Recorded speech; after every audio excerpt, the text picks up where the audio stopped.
এই সাপটির নাম Indian cobra. এই সাপকে ঘিরে রয়েছে বহু পুরাণ, লোককাহিনী এবং বৈজ্ঞানিক গবেষণা। ইন্ডিয়ান কোবরা সাপটির বৈজ্ঞানিক নাম নাজা নাজা। দক্ষিণ এশিয়ার পরিচিত একটি সাপ। ভারত, পাকিস্তান, বাংলাদেশ, শ্রীলঙ্কা, নেপাল সর্বত্র এদের উপস্থিতি। লোকমুখে এদেরকে বলা হয় নাগ সাপ। বিশেষ করে ভারতের নাগ পঞ্চমী উৎসবে এর বিশেষ স্থান রয়েছে। ইন্ডিয়ান কোবরা বিখ্যাত তার মনোমুগ্ধকর ফনার জন্য। হুমকির সময় মাথার চারপাশের চামড়া প্রসারিত করে তৈরি করে বিশাল এক ফনা। এদের ফনার পেছনে চশমার মতো গোলাকার একটি চিহ্ন রয়েছে। ইন্ডিয়ান কোবরা সাধারণত 1 থেকে 1.5 মিটার পর্যন্ত লম্বা হয়, কিন্তু কখনো কখনো 2 মিটার পর্যন্ত বড় হতে দেখা যায়। এরা হলুদা, বাদামি এবং ধূসর অথবা কালো রঙের হয়। আবহাওয়া আর পরিবেশ অনুযায়ী রঙের সামান্য পরিবর্তন হতে পারে।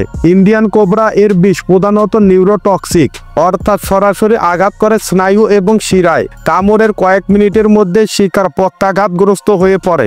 দ্রুত চিকিৎসা না হলে মৃত্যু অনিবার্য। কিন্তু মনে রাখতে হবে, ইন্ডিয়ান কোবরা মূলত শান্তিপ্রিয়। নিজেকে বিপন্ন মনে করলেই কেবল আক্রমণাত্মক হয়ে ওঠে। আর তাদের বিষ অ্যান্টিভেনম তৈরির জন্য ব্যবহৃত হয়, যেটি সাপের কামড়ে আক্রান্ত মানুষের জীবন বাঁচাতে সাহায্য করে। ভারতীয় সংস্কৃতিতে এই সাপের স্থান অত্যন্ত গুরুত্বপূর্ণ।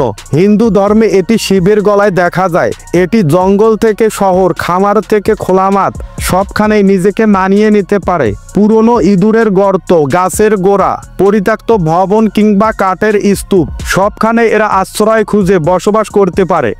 বিশেষ করে জলাধারের কাছে এদের উপস্থিতি বেশি দেখা যায়। নদীর পার, ধানের ক্ষেতের ধারে বা বড় পুকুরের আশেপাশে সহজে এদের দেখা মেলে।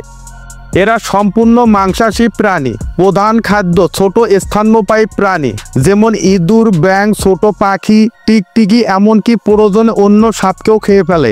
আশ্চর্যের বিষয়, ইন্ডিয়ান কোবরা কৃষকদের জন্য অন্যরকম আশীর্বাদ, কারণ এরা ইঁদুরের সংখ্যা নিয়ন্ত্রণ করে, যা ফসলের ক্ষতি কমায়।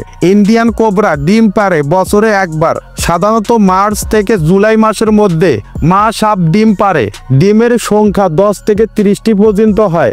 মা সাপ ডিমের উপরে নজর রাখে, কিন্তু বাচ্চাদের সরাসরি লালন পালন করে না। 40 থেকে 60 দিনের মধ্যে ডিম ফেটে বের হয় ক্ষুদে সাপ শিশুরা। জন্মের মুহূর্ত থেকে এরা বিষধর এবং স্বয়ংসম্পূর্ণ হয়। নিজেদের খাবার নিজেরাই সংগ্রহ করে। বহু শতাব্দী ধরে সাপুরেরা ইন্ডিয়ান কোবরা ব্যবহার করে জীবিকা নির্বাহ করে আসছে। নাগিন নাচ প্রদর্শন তাদের অন্যতম প্রধান আয়ের উৎস।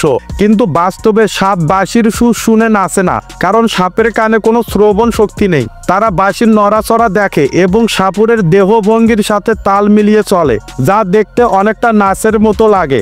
ইন্ডিয়ান কোবরা প্রকৃতির এক অনন্য সৃষ্টি।